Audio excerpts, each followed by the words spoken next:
새 한글 성경으로 고린도전서 좀 읽어보겠습니다. 오늘은 9절까지만 읽어보겠습니다.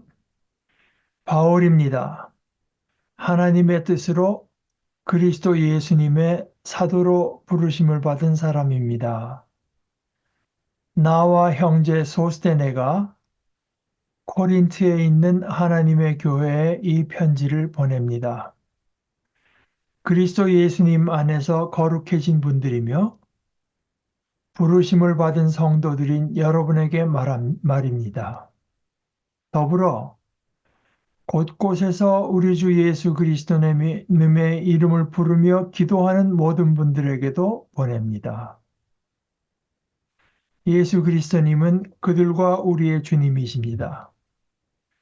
은혜와 평화가 여러분에게 하나님 우리 아버지와 주 예수 그리스도님으로부터 내리기를 빕니다. 나는 여러분을 두고 언제나 내 하나님께 감사드립니다.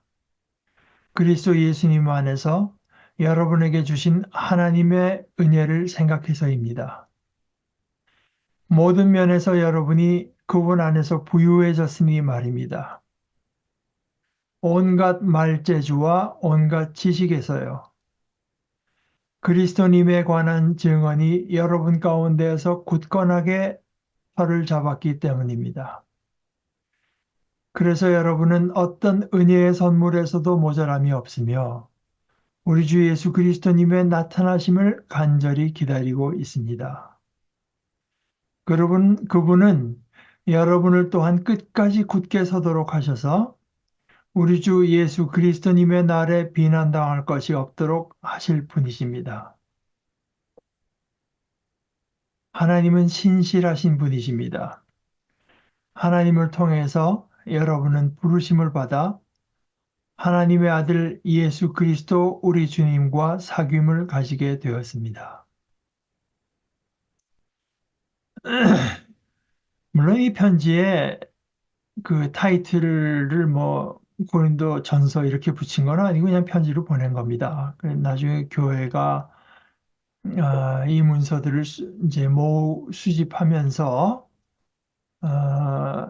결국 두 편지를 이제 수집을 했고, 그러니까 먼저 보낸 편지, 나중 보낸 편지에서 전서 후서 이렇게 붙였지만 우리가 성경 자체를 뭐 자세히 읽어 보면은 그 안에 이미 내가 전에 보낸 편지에서 뭐 이런 말도 있고 해서 아, 최소한 최소한 세 개의 편지를 보낸 걸 알 수 있는데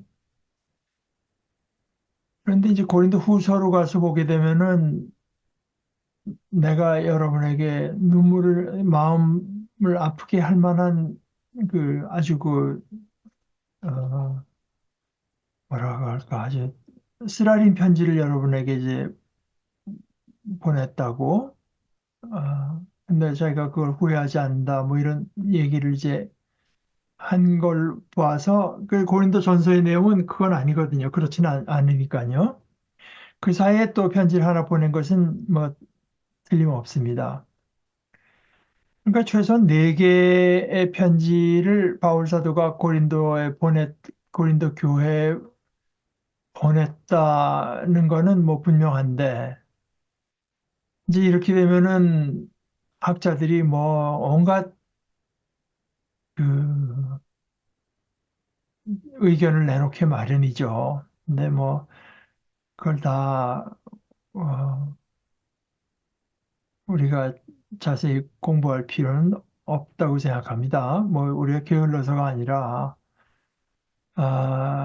그 공부에도 뭐 큰 도움이 되지가 않고 하기 때문에 오히려 이제 더 헷갈리기 쉽고 하니까요. 이 고린도 우리가 어려서 중고등학교 때겠죠. 막 학교 다니면서 뭐 기둥에 코린트 양식 하는 그 바로 그 코린트인데요. 그러니까 지금으로 말하면 이제 그리스 그 반도에 있는 도시가 되겠는데, 아, 그게 그 로마에 의해서 아주 어, 철저하게 파괴된 것이 주전 146년. 그런데 한 100년쯤 있다가 44년쯤 됐을 때 줄리어스 시저가 그걸 다시 이제 재건해라. 그래서 그 식민지, 그야말로 그 로마의 식민지로서 이제 거기 재건하고, 뭐 로마가 시저가 뜻을 두고 시작한 일이가 한 15년 지나서 벌써 27년 되니까 고린도가 있는 그 반도의 그 지역 이름은 아가야 지역의 고린도라는 도시인데요. 그 아가야 지방의 이제 수도가 됐고, 그 도시로서도 상당히 그 당시로서 말하자면 잘 나가는 도시. 아, 근데 거기가 항구인데다가, 로마의 서포트도 있고 하니까, 아, 그 상당히 여러모로 이제 부유할 뿐만 아니라 지방 그 문화의 영향도 많이 받게 돼서 특별히 본문의 내용을 이해하는 데 필요한 지식 중에 하나는 그 고린도에서 그 2년마다 한 번씩 있던 그 운동 경기, 2년마다 한 번씩 그 바다의 신 하면은 뭐 그리스 로마 신화에서 포세이돈 신 아니겠습니까? 그러니까 뭐 항구 도시고 하니까 바다의 신 포세이돈의 영광을 위해서 그리스의 이제 여기저기 흩어져 있는 도시 국가들이 거기 모여가지고 운동 경기를 벌리고 이 사람들이 이제 그 나름대로 섬기던 것이 포세이돈도 있고 뭐 멜리케르테스라는 신도 있었다고 하고 또 하나가 이제 아프로디테 하면은 사랑과 아름다움과 생식의 여신. 아프로디테를 섬기는 사람들도 많아서 게다가 또 항구 도시가 또 그런 서양도 있지 않습니까? 그 성도덕이 아주 문란한 곳으로도 유명했다고 해요. 아, 여기 그 무역도 진행되고 하니까 그리스인, 로마인, 또 많은 동방인들도 오고, 그래서, 여러 가지 그 종교나 이런 것들이 이제 혼합이 되고 했는데, 그 대표적으로 나타나는 그 유물 중에 하나가 아프로디테 신전, 거기는 이제 성, 어, 성전에 있는 그 장녀, 아, 들, 뭐 이래가지고 그 성적인 문란이 심하고, 거기 또 거기 철학과 수사학, 뭐 자기의 말을 얼마나 이제 그럴싸하게 하고 뚜렷이 하느냐 이런 거겠죠. 철학하고 수사학 학교도 있어가지고 또 자기들이 또 지식에 대한 자부심도 상당히 이제 강하다. 이제 그러죠. 바울 사도가 여기와 인연을 맺은 것은 이제 바울 사도가 사도행전에 나타나는 걸 보게 되면 한 세 번 선교 여행을 떠나게 되는데 두 번째 선교 여행, 두 번째 선교 여행이 사도행전 18장에 기록되어 있습니다. 조금 길지만 뭐 그거는 우리가 다시 한번 어, 성경적인 그 배경을 이해하기 위해서 한번 제가 읽어보겠습니다. 18장 1절에서부터 11절까지. 그 뒤에 바울은 아테네를 떠나서 그것도 이제 그리스 고린도에 멀지 않은 데 있는 거죠. 아테네를 떠나서 고린도로 갔다. 고린도에 가서 그는 폰투스라고 하는 터키시 지역인데 본도 태생인 아굴라라는 유대 사람을 만났다. 아굴라는 글라우디오 황제가 모든 유대 사람에게 로마를 떠나라는 칙령을 내렸기 때문에 근데 그때까지 이제 로마에 살다가 떠나라고 해서 유대인들은 다 떠나라고 해서 자기 아내 브리스길라, 아굴라와 브리스길라가 함께 로마 그 이탈리아에서 이제 이 그리스 쪽 고린도로 온 사람들입니다. 바울은 그들을 찾아갔는데 생업이 서로 같으므로 바울은 이제 가죽 다루는 일을 했으니까 가죽 가지고 천막을 만들고 그러니까 자기가 평일날 대부분의 시간은 이제 자기 그 생활을 위한 직업을 가지고 그 나머지 시간에 목회를 하는 거를 두 가지 어떤 직업을 갖고 한다고 해서 이중직 목회라고도 하고 해서 그거는 하나님께서 우리를 부르신 소명, 이거 vocation이라고 하거든요. 근데 영어로 by vocational ministry, 이제 그 이중직 목회라고 합니다. by vocational ministry라고도 하고, 또 자기가 자기 쓸 것을 마련한다고 해서 자비량이라고도 하고, 영어로는 이제 텐트 메이킹, 텐트를 만드는 미니스트리다. 이제 그런데 바로 여기서 나온 얘기죠. 바울 사도가 가죽 같은 걸로 이제 텐트를 만드는 사람이었기 때문에 생업이 서로 같으므로 바울은 그들 집에 묵으면서 함께 일을 하였다. 그들의 직업은 천막을 만드는 일이었다. 바울은 안식일마다 회당에서 토론을 벌이고 유대 사람과 그리스 사람을 설득하려 하였다.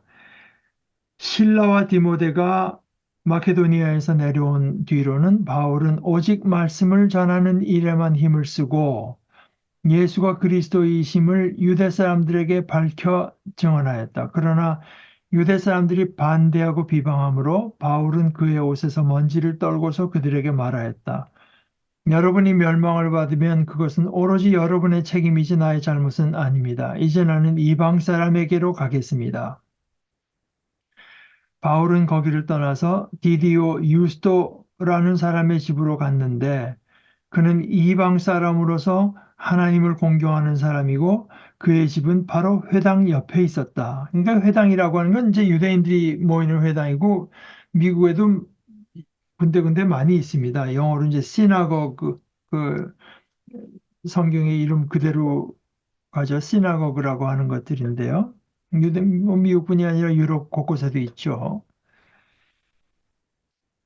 어, 그러니까 이거 고린도에도 유대인들의 그 커뮤니티가 있고 거기에 당연히 이제 회당이 있는데 그 회당 옆에 사는 이방인 디디우유스라고 한 사람이 회당에 가서 저 앞에는 유대인들이 물론 앉고 저 뒤쪽에 유대인들이 아닌 그 이방인들이 있는데 그들은 이제 그냥 구경하러 간 것이 아니라 유대인의 하나님, 여호와 하나님을 섬기러 가서 그런 사람을 우리가 부를 때 하나님을 공경하는 사람 또는 영어로는 God fearer, 그래서 하나님을 두려워하는 사람들 이제 이렇게 부릅니다. 근데 바울 사도가 다니면서 설교를 하는데 도무지 유대인들은 받아들이려고 하지 않고 오히려 이방인들이 어, 이제 그 말씀을 받아들이는 현상들이 나타나죠. 또 회당 장인 그리스보 그의 온 집안 식구와 함께 주님을 믿는 신자가 되었다. 그리고 고린도 사람 가운데서도 많은 사람이 바울의 말을 듣고서 믿고 세례를 받았다. 그런데 어느 날 밤에 환상 가운데 주님께서 바울에게 말씀하셨다. 무서워하지 말아라.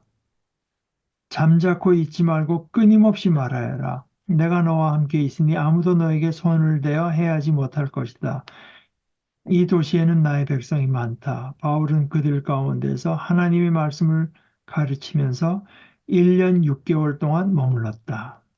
이제 이렇게 바울 사도가 그 고린도 교회를 말하자면은 개척하고 세우고 1년 6개월을 그곳에서 지낸 이야기가 사도행전 18장 1절에서 11절까지 기록되어 있는데 근데 이제 유대 사람들이 어, 바울을 이제 시기하고 뭐 또 그래서 이 사람들이 바울이 법을 어기면서 이제 사람들을 선동합니다 하고 총독이던 갈리오에게 가져가니 갈리오가 보기에는 이건 유대인들의 그 민족 내부에서의 어떤 종교적인 문제로밖에 보이지 않아서 아, 뭐 재판을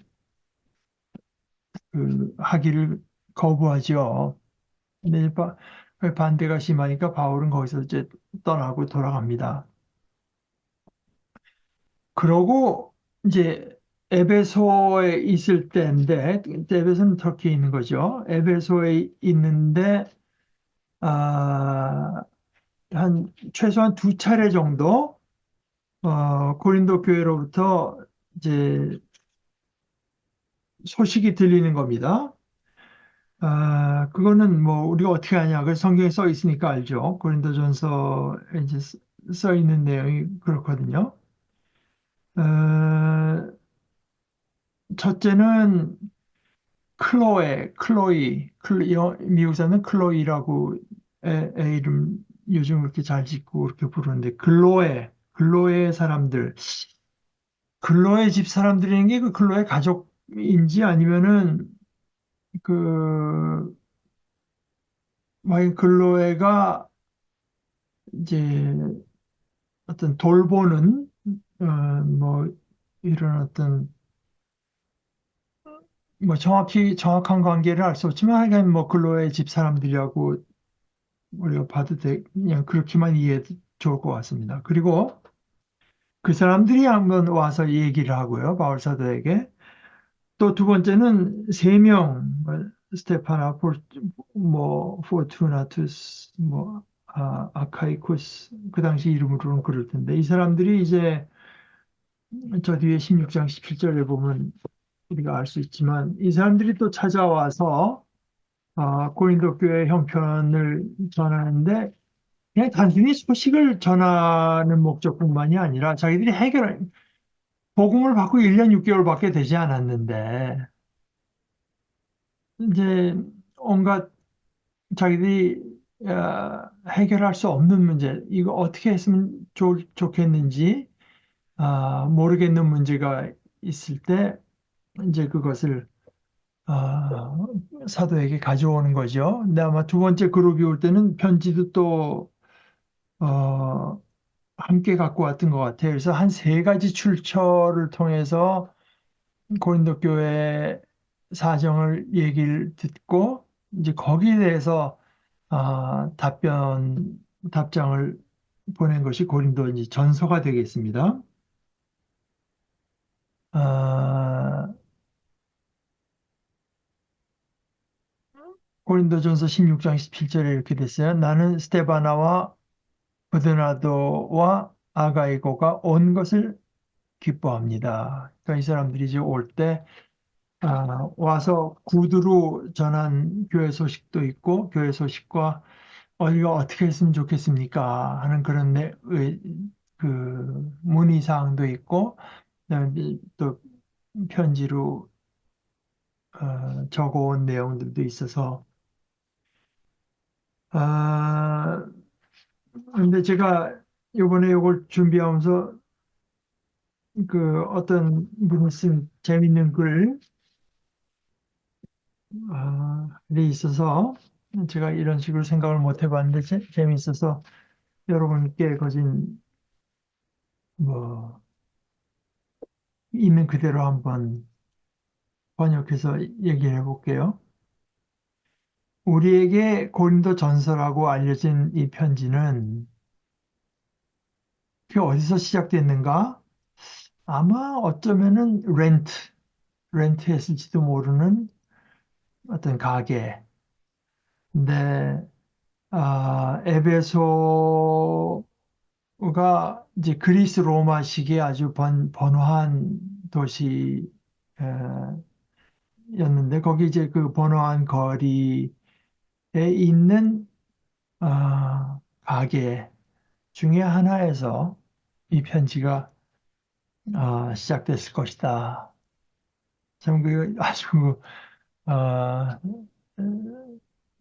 듣고 나면 이제 그런데 이렇게 별로 생각을 안 해봐서 상당히 신선한 느낌을 주는 글입니다. 그러니까 바울 사도가 뭐 어디서 자고 뭐 어디서 뭐 했겠습니까? 그러니까 자기가 이제 기술이 있고 그러니까 거기 가서도 어떤 직업을 얻어가지고요.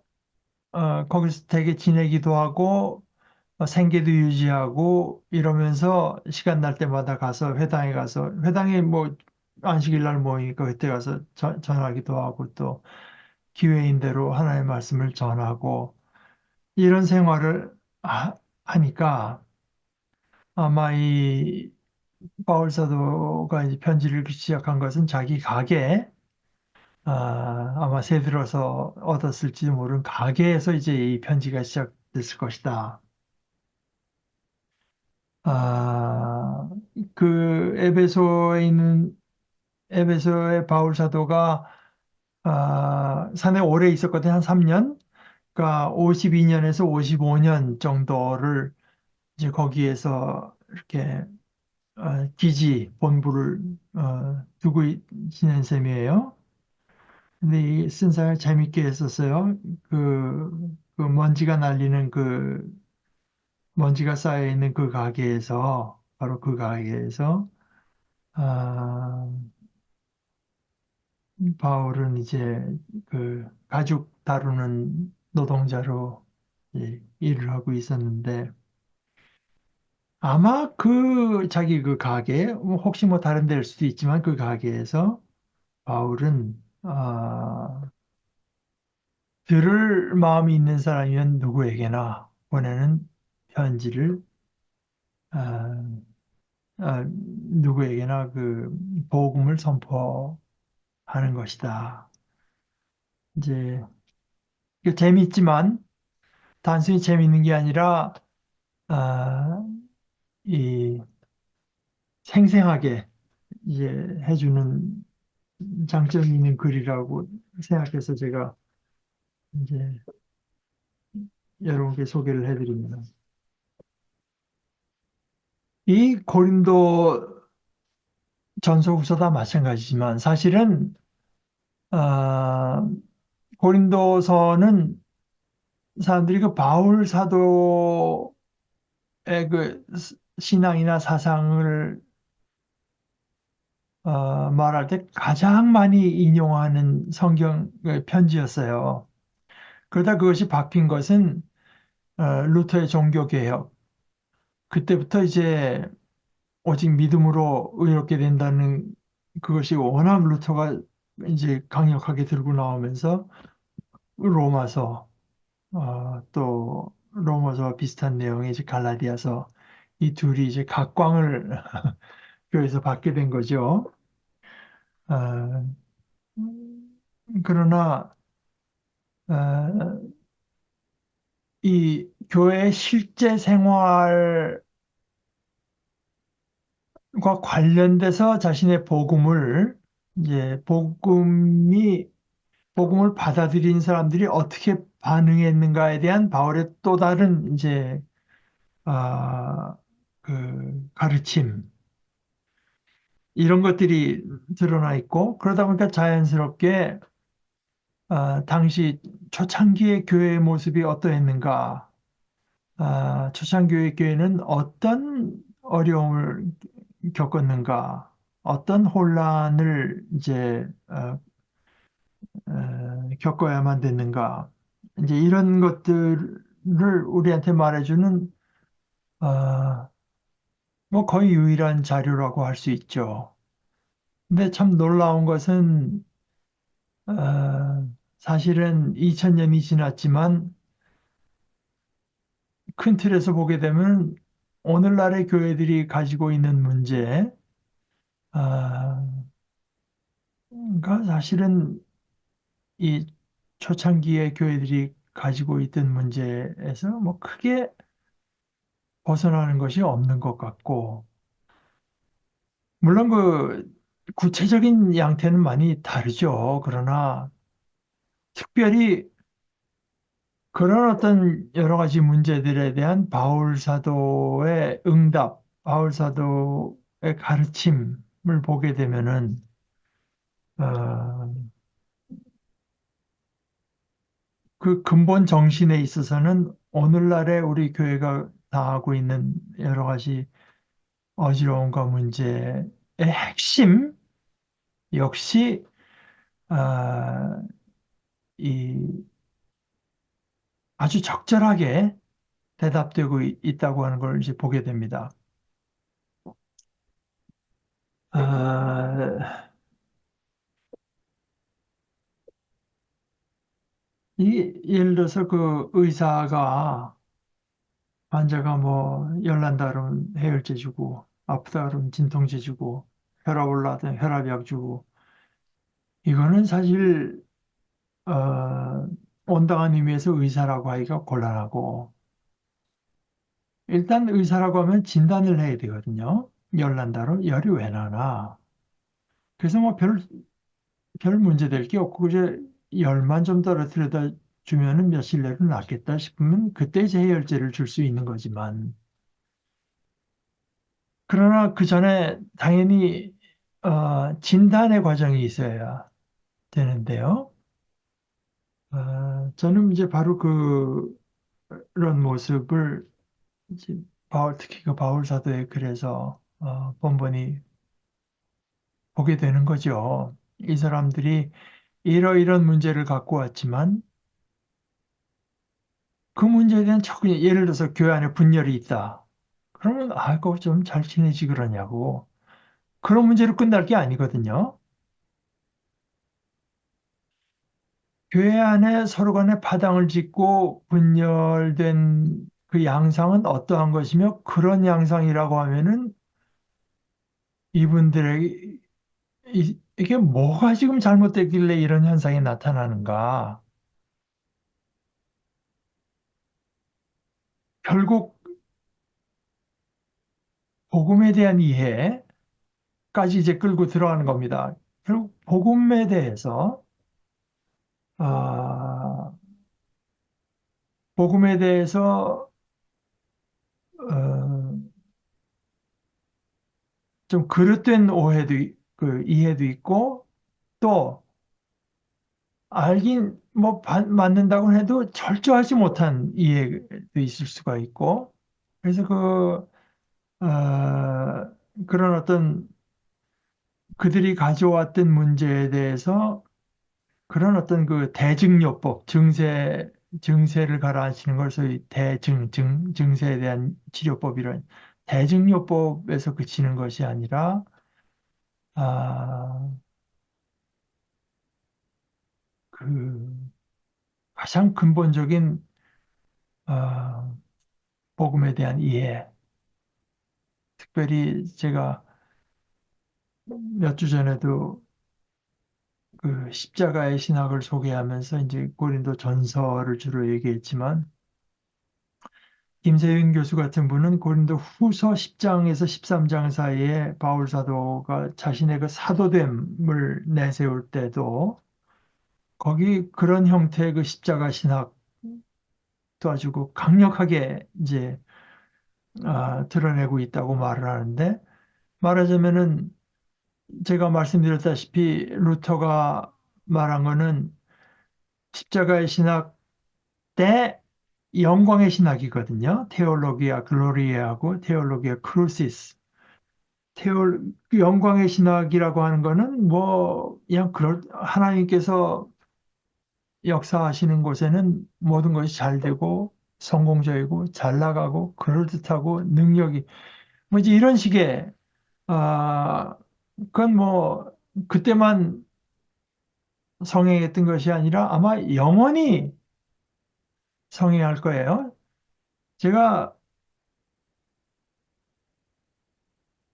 교회 안에 그 영광의 신학이 물론 제일 큰 문제지만 일반 그 사람들의 그저 즉각적인 누구나 그저 어떤 의미에서 신학을 갖고 있다고 볼 때 그냥 영광의 신학입니다.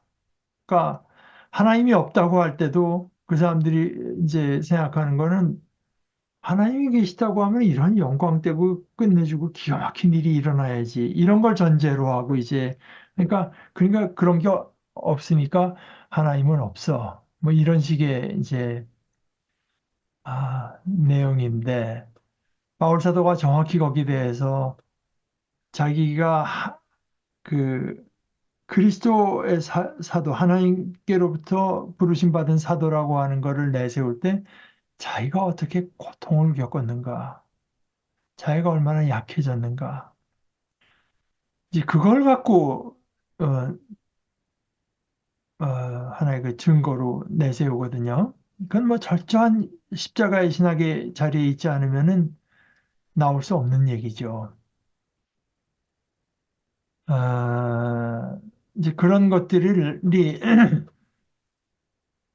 당시 그 고린도 지역에 있던 교회만의 문제는 결코 아닌데 그걸 아마 대증요법식으로 처리했으면은 그거는 그냥 흘러가는 어, 흘러가고 말았을 게 틀림없으나 그 모든 그런 문제들의 근원에 어떤 복음에 대한 좀 그릇되거나 뭔가 철저하지 못한 이해 때문에 그렇게 됐다고 하는 걸 발견하고 그 차원에서 이제 대답을 해주기 때문에 그것이 두고두고 어, 다른 양태로 나타나는 교회의 여러 가지 문제와 잘못된 점에 대해서도 어, 우리가 적절한 그 가르침이 되는 그 길잡이가 되는 거죠. 또 하나 그렇게 하다 보니까 제가 이제 거기 가면 다시 한번 말씀을 드리겠습니다만 제가 언제나 참 아, 저도 할 수만 있으면 그렇게 하고 싶은 것은 그런 어떤 문제가 있을 때 그들이 어떻게 잘못됐는가 하는 데서 그치는 것이 아니라 그런 문제가 없었으면은 최소한 고린도 교회와 바울 사이에 나눌 일이 없었을 내용. 어쩌면 바울 사도 자신도 에게서도 나올 기회가 나오지 않았을 표현들이 나오는 겁니다. 그러니까, 가만 보니까 거기 유대인들도 있고 헬라인들도 있는데 일반적으로 유대인들은 어떤 참 그 놀라운 일들을 찾고 헬라인들은 그 위스덤, 깊은 지혜를 찾으나 우리는 십자가에 달리신 예수님을 전한다. 그러면서 이제 하나님의 어리석음이 인간의 지혜로움보다 지혜롭고 하나님의 약함이 인간의 능력보다 뭐 이런 그 표현들은 어떻게 보면 오히려 고린도 교회에 그런 문제가 있고 어떤 그 연약한 데가 있었기 때문에 이제 복음의 본령이 더 드러나게 된 거라고도 볼 수가 있죠. 이제 바로 그것이 저는 그 복음이 가진 생명력, 생명이라고 하는 게 그렇잖아요. 평생 그저 숨 쉬고 뭐 하는 뭐 그냥 생명인가 보다 하다가 참 목숨이란 참 질기구나.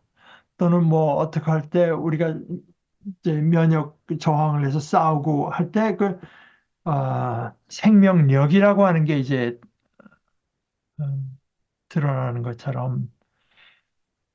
그래서 오늘날의 교회에서도 저는 그거를 이제 우리가 가슴 깊이 새겨야 된다고 봐요. 그러니까 자꾸 무슨 문제가 있을 때 그건 잘못됐고 자꾸 그 잘못된 거를 비난하고 정죄만 할 것이 아니라 아, 그렇게 하면서 우리는 복음의 더 깊은 데를 캐가고 그렇게 해서 그 대응 참 하나의 그 생명체로서 대응하는 아, 그런 면이 뭐 그런 것들은 사실은 이런 자기의 신학 사상을 아주 일- 질서 정연하게 써내려간 로마서 같은 데서는 이제 기대하기가 어렵고, 예를 들어서 세례의 문제, 아, 아니, 할례의 문제 때문에 격렬한 반응을 보인 갈라디아서나 이런 어떤 고린도서 이런 데서 이제 그런 진면모가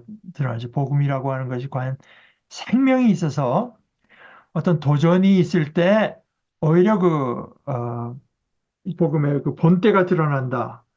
그러니까 교회야 뭐 2000년 동안 쭉 문제가 있었고 앞으로도 있을 것이고 지금도 해서 어떤 사람들이 교회가 점점 뭐 쇠마 이제 약해질 수밖에 없다. 뭐 그럴지 모르지. 나타나는 교회로서는 약해지고 줄어들고 축소되고 그럴지 모르지만 복음은 결코 그럴 수가 없는 거죠. 오히려 그럴 때 과연 이런 것이 복음이었구나 하는 것이 오히려 그럴 때 어려움이 있고 뭐가 좀 시원한 어떤 모습이 드러나지 않는 것 같을 때, 그럴 때 이제 그 복음의 본때, 그 다시 말해서 그리스도의 본때가 이제 드러나는 거라고. 그래야 이제 그럴 수 있고 당연히 또 우리에게서 그런 일들이 일어나야 우리가 참 복음의 생명이 있다고 하는 것을 고백하는 우리의 신앙과 아, 일치하고 또 하나님은 살아계신 하나님이라고 하는 것을 실감하게 되는 이제 또 하나의 이해가 된다고 봅니다. 하나 이제 좀 작은 거지만 이 새 한글 성경에 대해서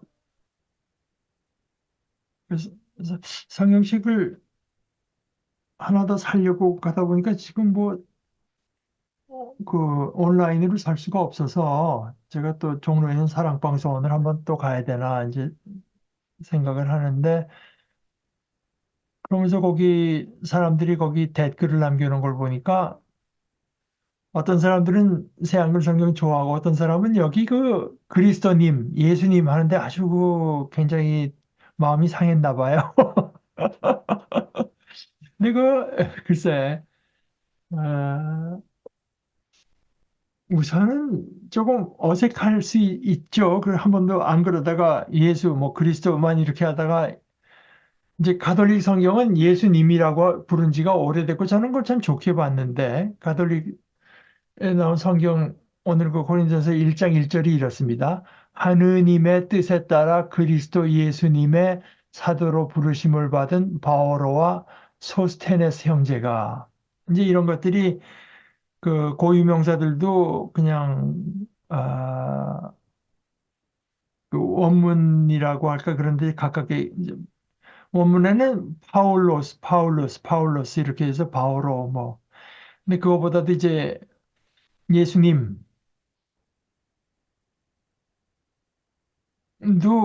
뭐 익숙하게 좀 껄끄러웠던 사람이 모양이고 그게 왜 껄끄러운지 모르겠습니다만은 그다음에 여기 그리스도님이라고 하는 거에 대고 아주 어떤 사람이 그 상당히 이게 좀 부정적으로 댓글을 달아놨던데 그 이런 식이거든요.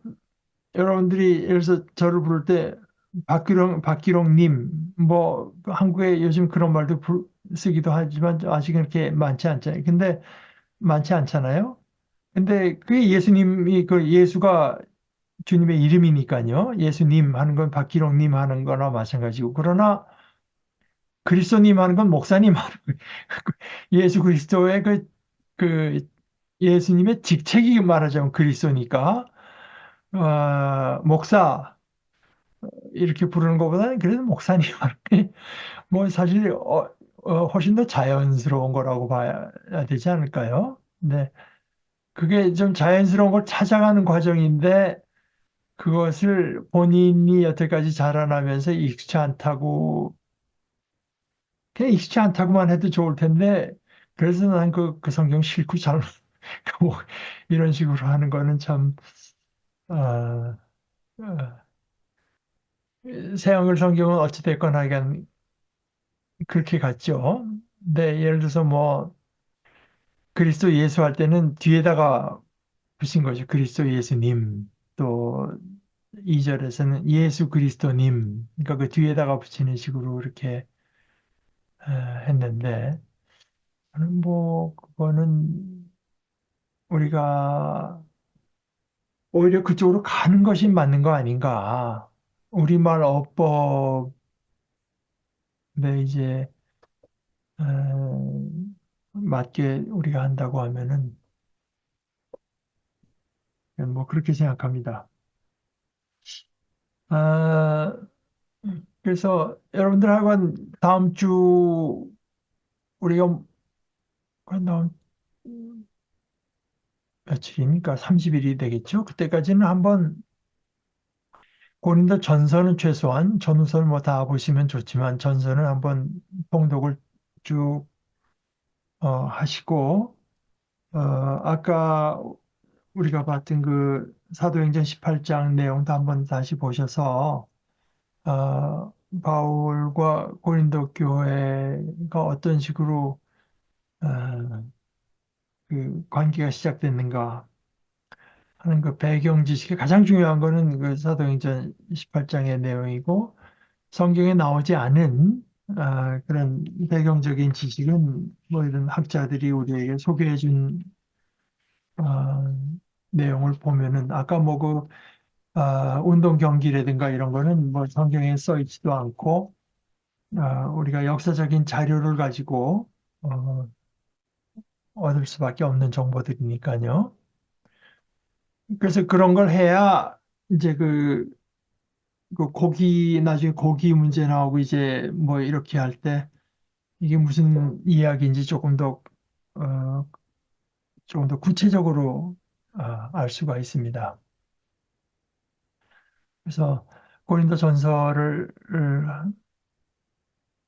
한번 봉독하시고 다음 주부터 우리가 본문으로 들어가도록 하십시다. 아, 네, 그럼 우리 기도하고 마치십시다. 하나님 우리 아버지, 저희를 이 땅의 고아처럼 내버려 두지 않으시고 저희들에게 하나의 말씀을 주시고 성령을 주시고 또 성경을 주시고 저희들에게 많은 신앙의 본을 보인 믿음의 선조들을 주시고 또 저희들에게 이런 믿음의 식구들, 믿음의 공동체를 주셔서 저희로 이 믿음에 서서 오히려 믿음이 자라며 저희들이 가진 이 작은 믿음에는 큰 약속이 있는 것을 저희들의 마음속에 더 깊이 새겨가는 은혜를 허락하신 것을 감사합니다. 하나님 아버지, 오늘 아버지께서 말씀으로 주신 것처럼 신실하신 우리 하나님, 마지막 우리 주님의 날까지 저희를 지켜주시고 믿음 안에서 길러주신 우리 아버지 하나님,